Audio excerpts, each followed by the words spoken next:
Good morning, students. This is Arun Kumar sir from Social Department.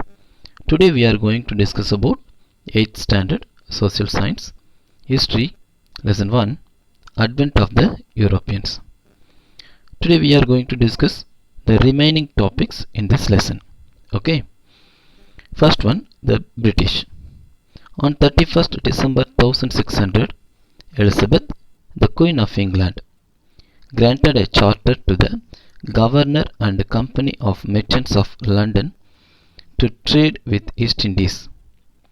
The company was headed by a governor and a court of 24 directors. Governor was head and it has 24 directors.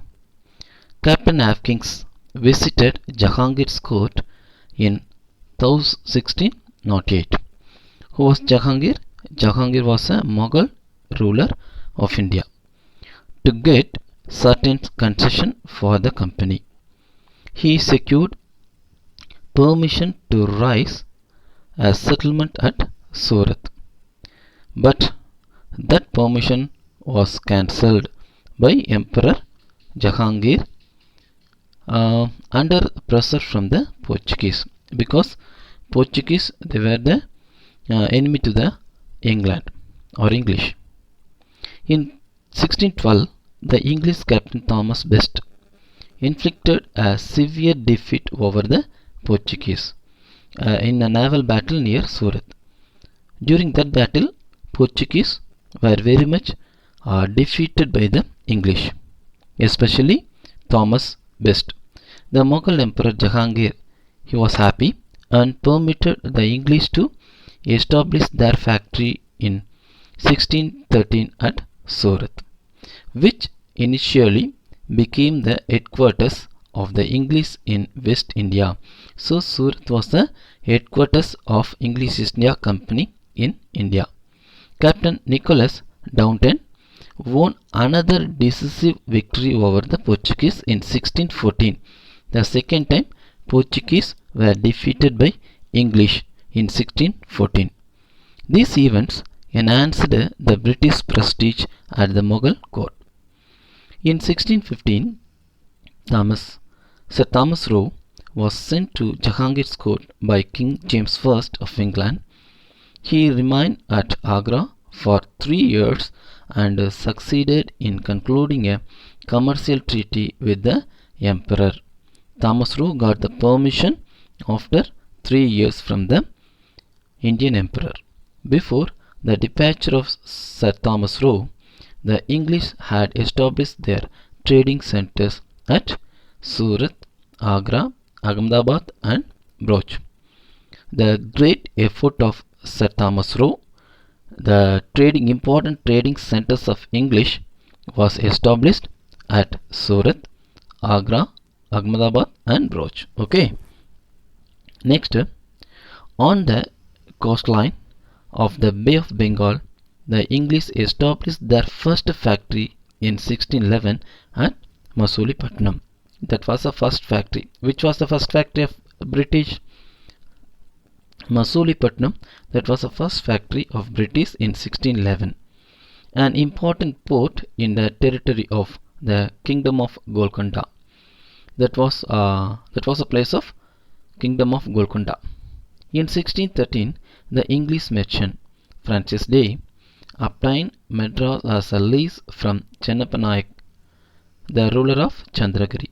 The another English merchant Francis Day, he got Madras from Chennappa Nayak, the ruler of Chandragiri.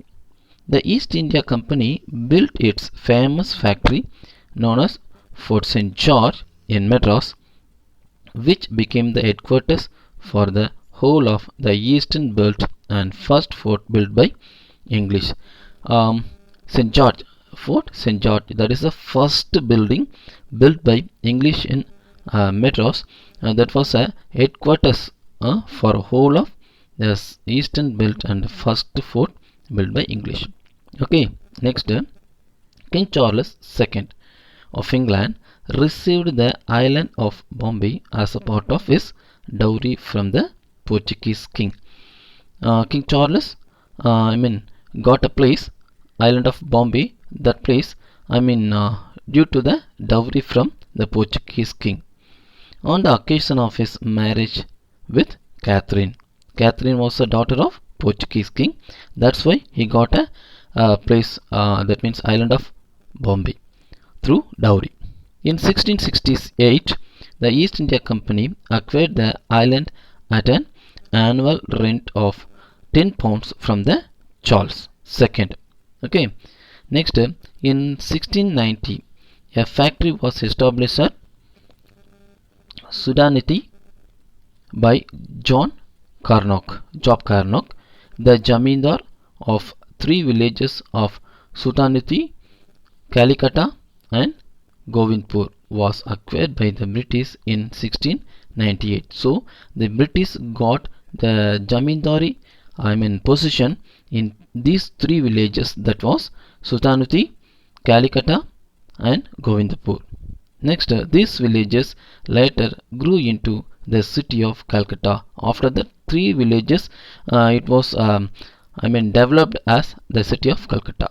The factory at Sutanity was fortified in 1696, and this new fortified settlement was named as Fort William in 1700. In Calcutta, a fort was built by British. That name was Fort William in 1700. Okay. Okay, students. Slow by slow, the British got success and captured various parts of the place in India and established their factories in India. And after the Battle of Plassey in 1757 and the Battle of Buxar in 1764, the company became a political power. So after the two victories, the British strengthened their power in India, as well as it was changed as a political power in India. India was under the East India Company's rule till 1858. After it came under the direct administration of the British Crown. So from 1764 up to 1857, India was under the control of English East India Company's rule. After the 1857 revolt, that was totally changed and India was directly administered by the British Crown. Okay. Now we are going to discuss about Danish. Okay. On March 17, 1660, the King of Denmark, Christian IV, issued a charter and created a Danish East India Company. They established settlement at Trangibar, Tamil Nadu in 1620 and Serambur, Bengal in 1676. Serambur was their headquarters in India.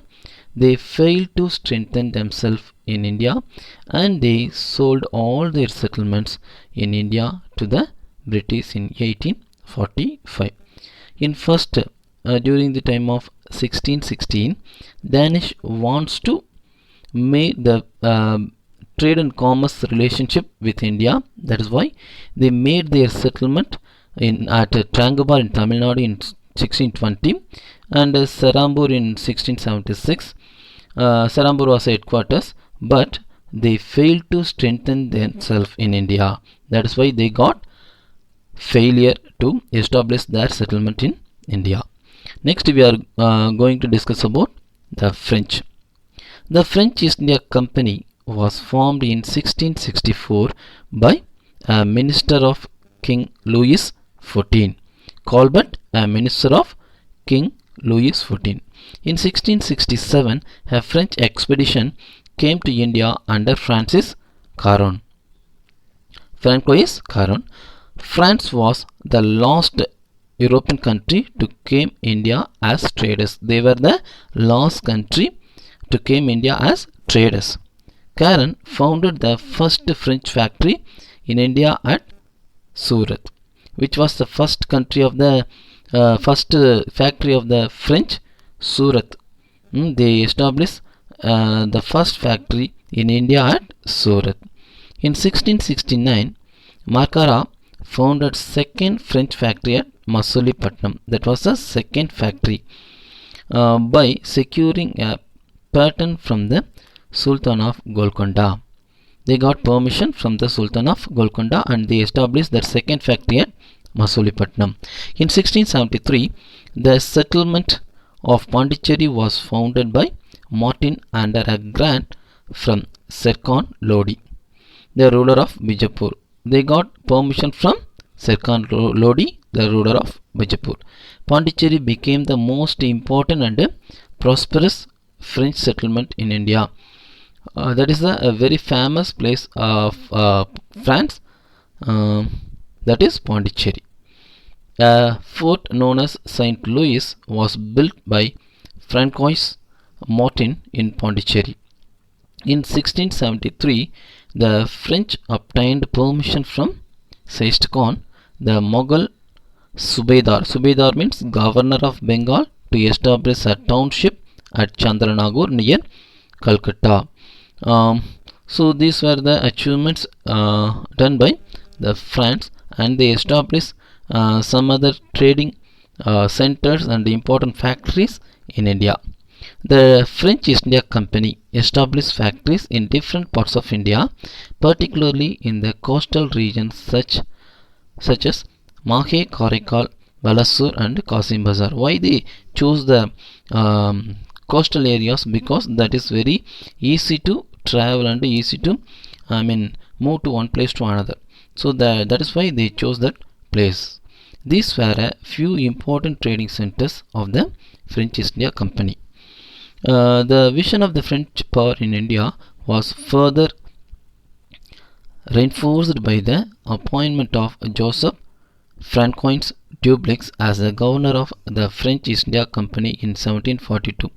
Next, France wants to extend their power or wants to establish their supremacy in India.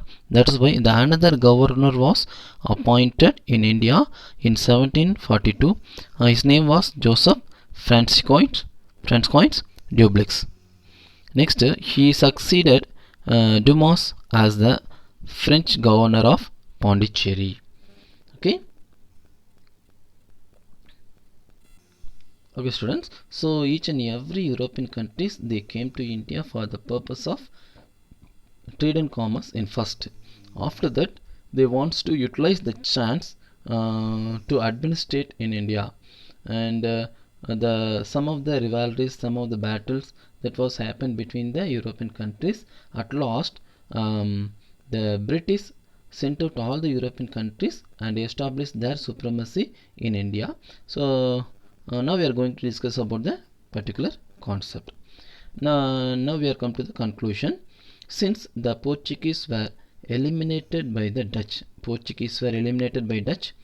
and later extinguished by the English, the French were left to face the English for control over the trade and territories. The